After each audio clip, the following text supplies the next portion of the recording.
Shalom. We want to give all praises to Yahweh Ba'Shem Yahushai, Barakatha Yahweh, Barakatha Yahushai. And we give double honors to our elders, which are elders of great millstone that feed us with knowledge and understanding through the power of Yahweh Ba'Shem Yahushai. That's why we give them double honors that continue to do the work and to show themselves worthy of double honors, man. Okay? Forget these guys that are out there talking sideways and don't do the work and sit the hell at home or whatever what they do. But like it says, the Lord is setting up his men and making them shine, man, and the teachers. And much love to the elect brethren that's staying in faith, man, and staying in this thing and staying true. Because we're almost home, because these prophecies are screaming. Now that you don't hear anything as much, that shows you that this war is in the thick of it, man. Because now they're starting to hide things. Because now you have this internet that you know, people are out there searching and listening to wavelengths and radios and watching news constantly, man.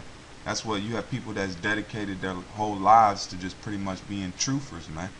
Okay? But that's through the spirit the Most High is putting out there, because it's time to reveal, man. Okay? So I'm going to play this to show you. And now another thing is to show you that, let me get a verse to prove it before I start. This to back up what I'm about to show now, that the Lord set us up to be more than just, how you say, average men. The Lord has set the nation Israel up, Yasharallah, to be the rulers of this planet Earth, man. This is the book of 2nd Ezra.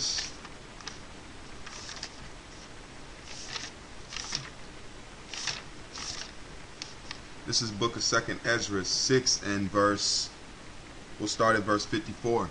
And it says, "In these is after these Adam also, whom thou madest Lord over all thy creatures, of him come we all, and the people also whom thou hast chosen. All these have I spoken before thee, O Lord, because thou madest the world for our sakes." See that? Our sakes. And then this is what happens to the other people. It says, "As for the other people," Salakia. Let me just read that again. This is verse 56. As for the other people which also come of Adam, thou hast said that they are nothing, but be likened unto spittle, and hast likened the abundance of them unto a drop that falleth from a vessel. Okay? So now I'm going to play this video to show you that the Lord ain't dealing with these other nations, man. They want to all set up and rule. You got Esau wanting to rule. You got Moab, you got all these other nations wanting to rule, but when it comes down to ruling it, they can't rule it, man, because look what they've done to the planet Earth.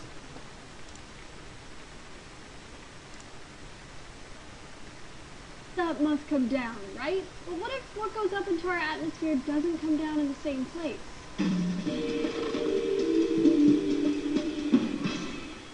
Hey guys, thanks for watching D-News. I'm Julia.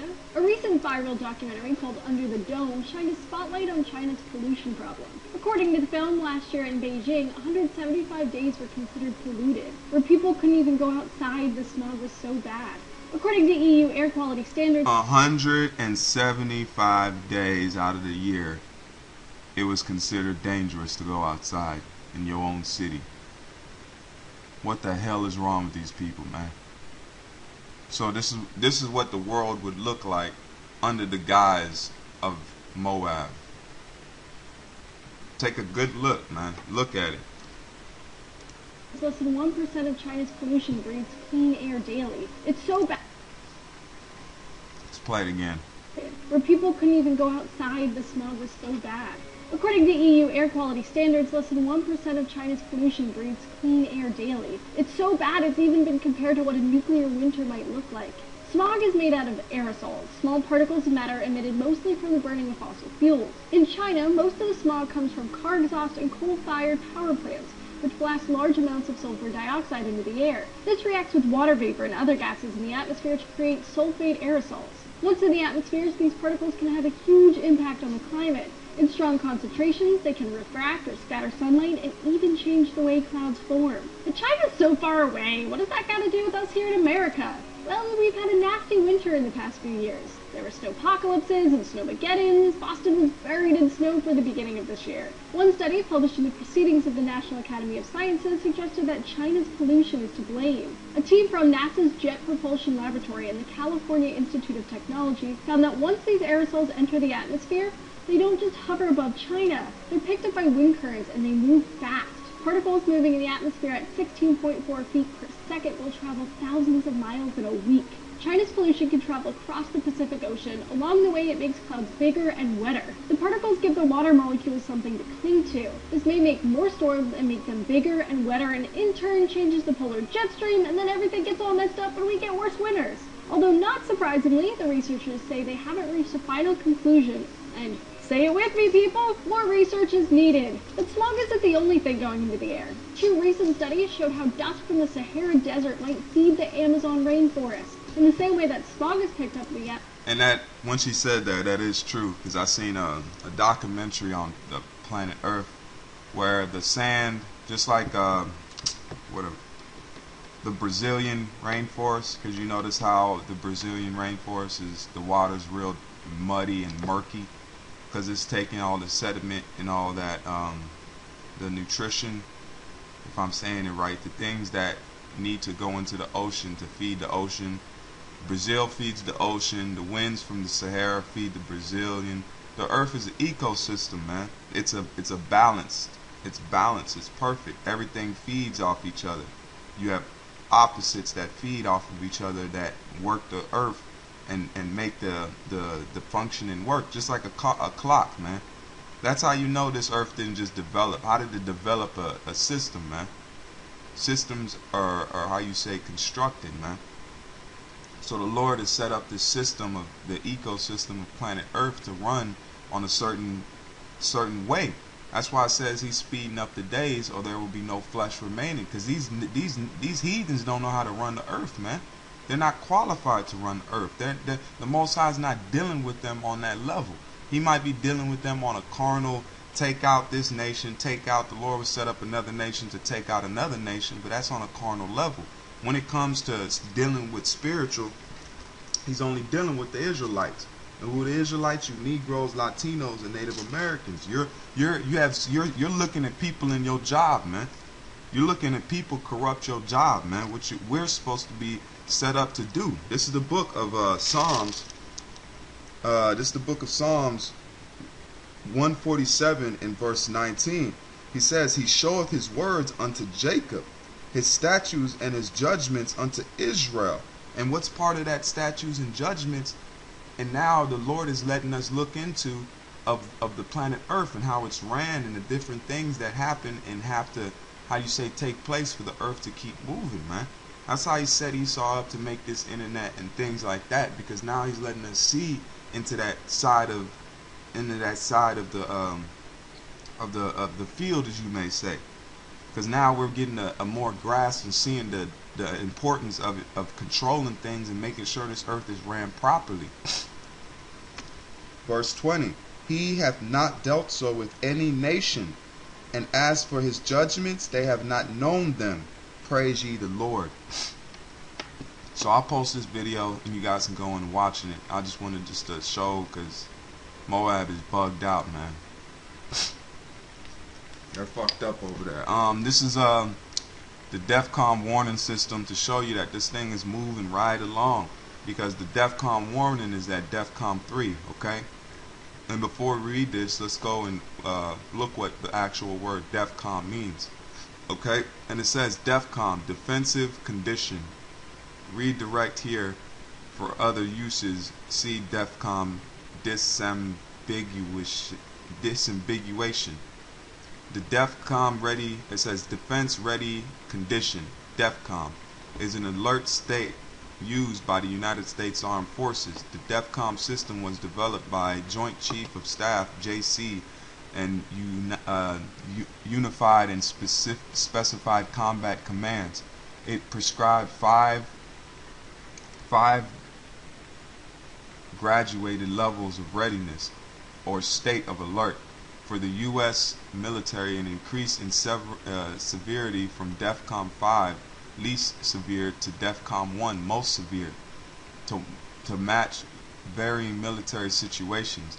DEFCONs are a subsystem of series of alert conditions, or LETRCONs, that also include emergency conditions, emergcon. There is no single DEFCON status for the country, and in fact, different branches of the military can be in different levels of DEFCON at the same time. DEFCON should not be confused with similar systems used by the U.S. military, such as Force Protection Condition, FPCONs, Ready Condition, REDCONs, Information Operation Condition, INFOCON, and its future replacement, Cyborg Operation Condition, CyberCon, which conditions WatchCom in other homelands. So that's showing you it's a defense-ready system. So now let's read it, and it says, this is the DEFCON warning system. Alert status for 1:51 a.m. Monday, March 16th, 2015. Condition yellow, DEFCON 3. Condition yellow, DEFCON 3. Condition yellow, DEFCON 3. There are currently no imminent nuclear threats against the United States at this time. However, the situation is considered fluid and can change rapidly. We continue to monitor unusual and disturbing military radio traffic, including what appears to be engagement with hostile actors. Additionally, monitored radio reports indicated a heightened base alert and Canadian Air Force involvement. We must stress that we cannot confirm that this actually happened, and we are not officially word on this event. We must react to the information at hand. Pretty much this one, you just take it with a grain of, you just look at it and just keep your eyes open. But this is showing you that day by day things are getting more severe and more severe, man. Because if you can watch the other news from different parts of the world, you see that things are getting real hectic, man. Real hectic. But that's the prophecies of the Lord come, because He's coming to get us, man. Our Father is coming to get us, man. Abba is coming to get us. Yahweh Shem Yahushua is on His way to come get us, man. The elect men, whoever they may be. That's why it says when He comes, shall He find faith, man. All we got to do is keep this faith and keep in the stead that we've been set up in, Lord willing. We're set up to stay in that, man. Hope, man. Alright, let's jump right to the next story. We got this story right here because we know the new Black Panthers is set up, man. Okay, that's all set up. The people that's in that Black Panther movement, that's all set up. Okay, that's they're agent provocateurs, man. They don't represent the best intentions of you Negroes, man. All there is set up to paint out as them being the instigators, man, zealots. They're like that zealot spirit, but they're set up by the international bankers, man. This is a movement, and we know about those movements.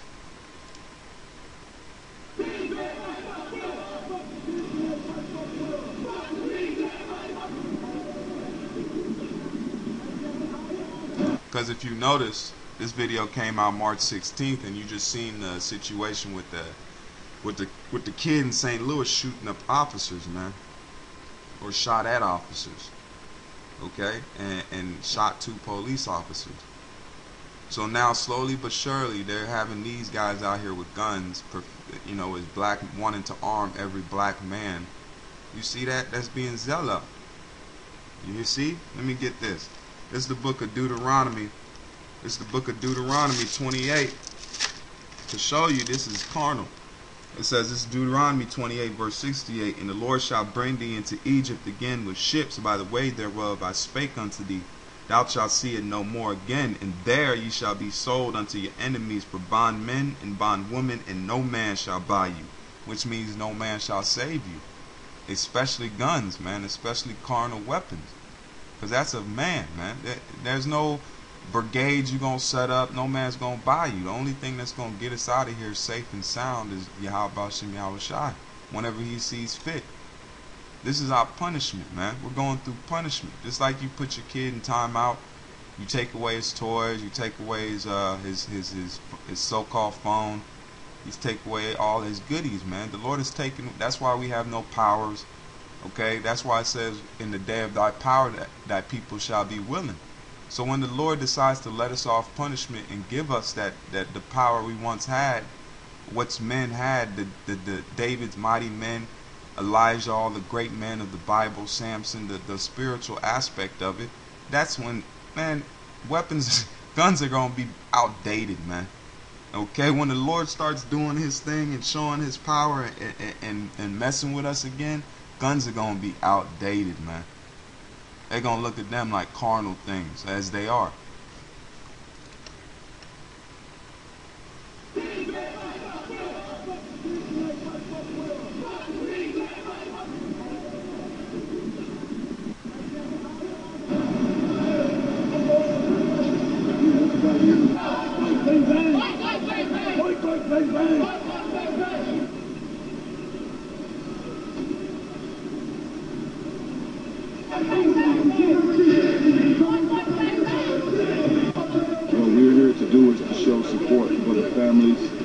Victims who have been senselessly murdered throughout the United States.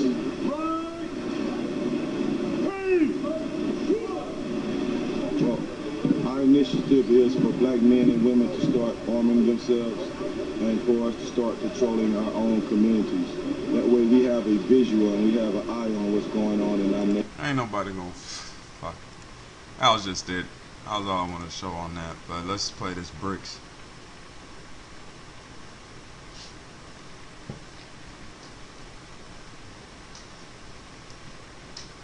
I had had a passion my whole life. I wanted to teach myself to build computers. I wanted to build these things for free. You know, when you want something, that's when you do the best.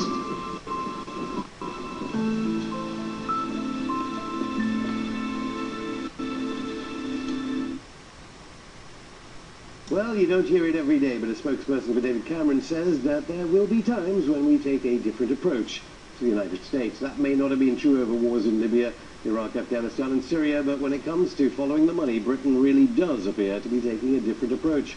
Washington was swift to slam Britain's decision to become the first Western nation to embrace China's rival to the USA's hegemonic IMF and World Bank. Joining me now is economist Liam Halligan, who's the editor-at-large of Business News Europe. I gotta get this verse, man. This verse is exactly what just happened, man. When I read the verse, I'm gonna read it, then we'll play it. This is the book of Obadiah 1 in verse 7.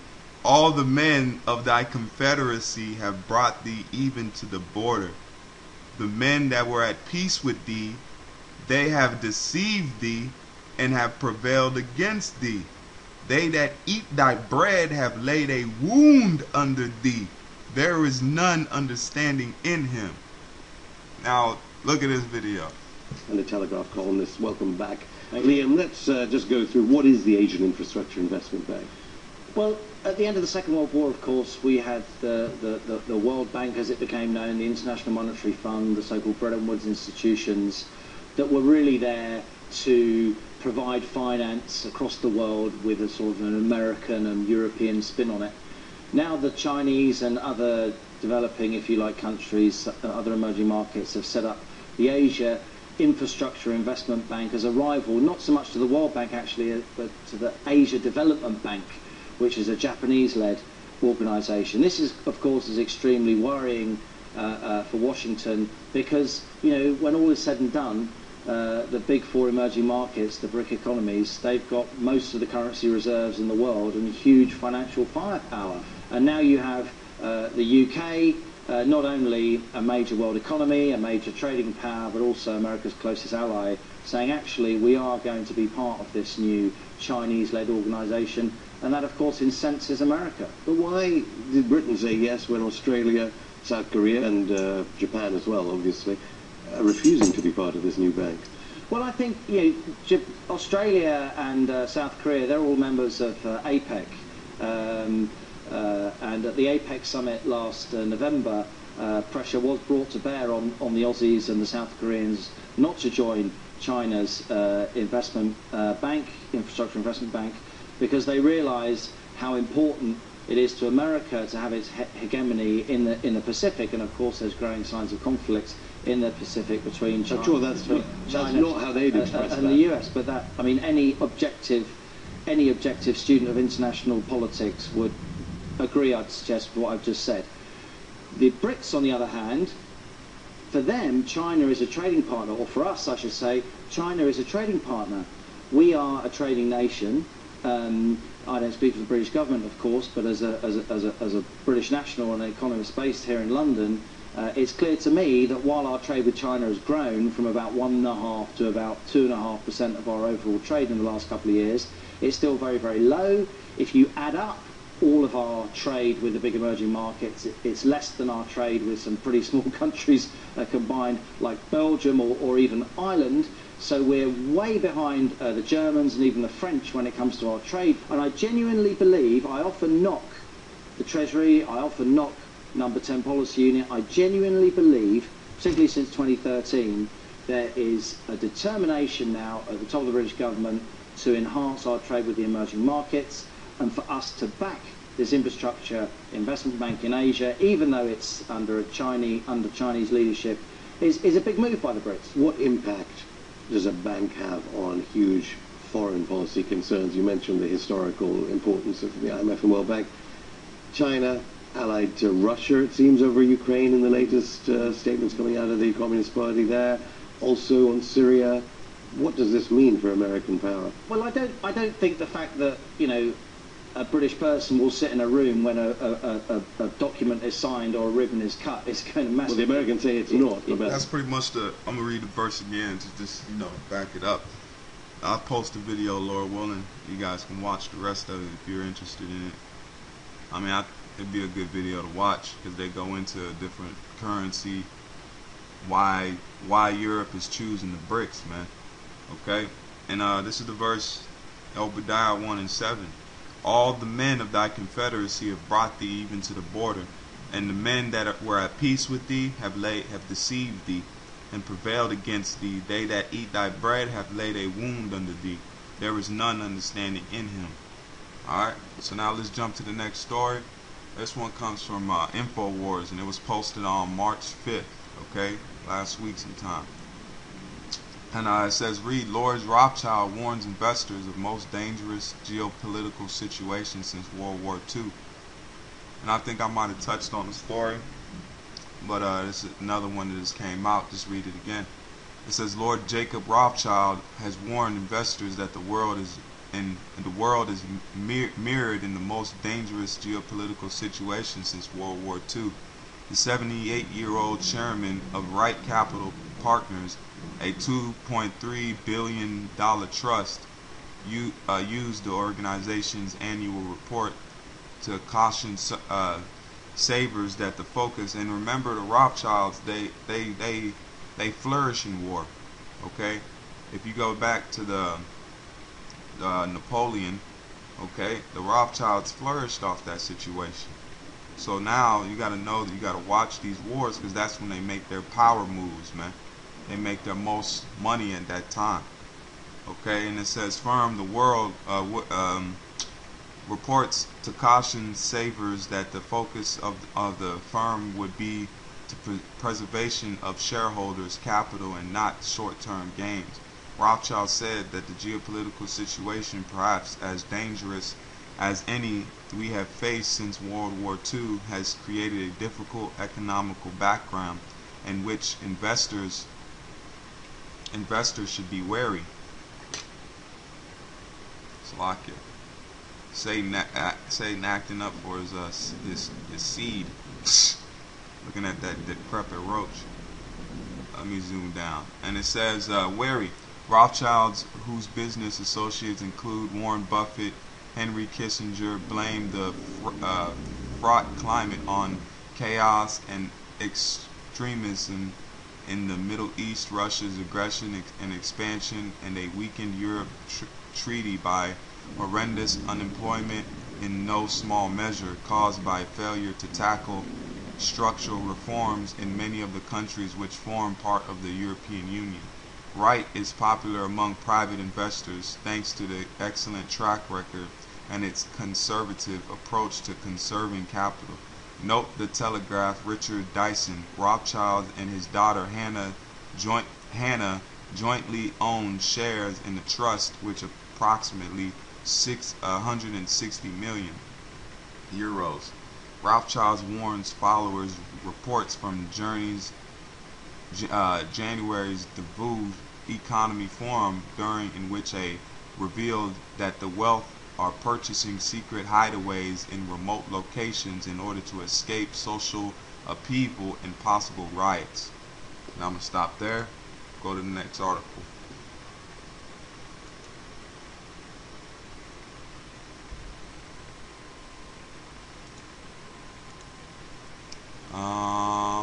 Yeah, this will be the last one. And it says, U.S. Army sending armored convoy 1,100 miles through Europe. And this is the one I want to read right here. I'll skip down a little bit, and I'm going to show you that this is the dragon that was spoken of. We'll read right here. And it says, the troops involved are from the 3rd Squadron, 2nd Cavalry Regiment, which are based in Rose Barracks in Valsic, and they will be accompanied by the Army's 12th Combat Aviation Brigade, which will provide aerial resistance, and Stripes report said. The move is unusually because long-distance movements of heavy military vehicles such as the 18-ton Stalkers is usually done by rail. The trek is being called a Dragoon Ride, a Dragon Ride, after the unit's nickname, the Dragoons. Troops will camp along the route. For those participating in its Dragoon Ride, the Dragon's Ride, that's what they're calling that military force that's mounting up. So they're calling themselves the Dragon, man. Is a unique opportunity, Stripes quoted Childs as saying. Soldiers and their leaders will have numerous opportunities to engage with local communities along the route. But the main thing they're saying, look, the trek is being called a Dragoon Ride. So they're relating themselves as the dragon, man. Okay, so they're fulfilling prophecy. So with that, I'm going to give all praise to Yahweh Bashim Yahushai, Barakatha Yahweh, Barakatha Yahushai, and double honors to the apostles and elders of Great Millstone. Much love to the elect brethren on the 4 corners of the planet Earth. These prophecies are coming to pass, man. So I hope you brothers were edified, and I hope through the spirit of Yahweh Bashim Yahushai you found some news, and you brothers go and look this stuff up, man, for yourselves. Alright? So with that, I'm going to give all praise to Yahweh Bashim Yahushai. Keep faith. Shalom.